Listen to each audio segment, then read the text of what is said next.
gumuruh ombak ti kidul nganter guligah narasa, lemah teu napak sagara rek mulang-mulang kamana.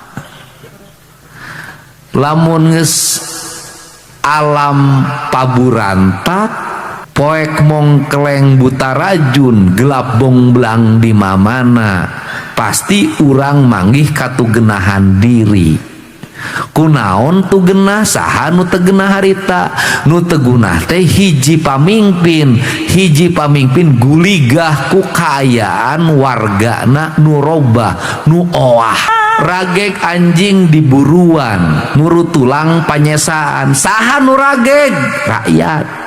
Muru tulang parebut naon? Parebut dahareun, parebut duit.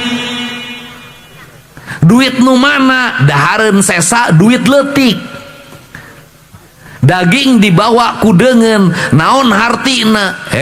Eusi nama emas inten berliana mah kai nu aralus nama geus dibawa ku deungeun, dibawa ku batur. Urang teh kunaon tepi kanu kaayaan kieu? Kulantaran poho ka diri urang sorang.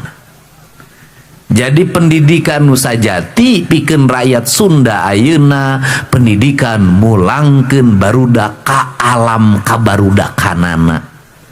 Lamun budak SD kudu tetep jadi SD, budak TK kudu tetep jadi TK, budak SMP kudu tetep jadi SMP, budak SMA kudu tetep jadi SMA. Supaya naon? Supaya ieu kahirupan teh luyu jeung hukumna. Kadituna lamun urang nek nyaritakeun sancang teh carita naon? Carita pamimpin anu ninggalkeun alam karajaanana kulantaran naon? Kulantaran rakyatna geus kagoda ku ajaran anyar, rakyatna kagoda ku sistem anyar, rakyatna kagoda ku pangbibita batur nu akhirna paburantak kahirupanana. Daripada hirup pacengkadan parebut catur jeung dulur, parebat carita jeung baraya, mending keneh miang leungit tanpa lebih ilang tanpa karana nu aya ukur ajaranana. Ajaran naon? Ajaran Siliwangi.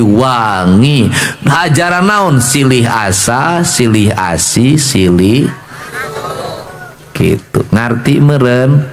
Kayak ajarkeun di ajaran Pancawaluya sakolahnya sakitu.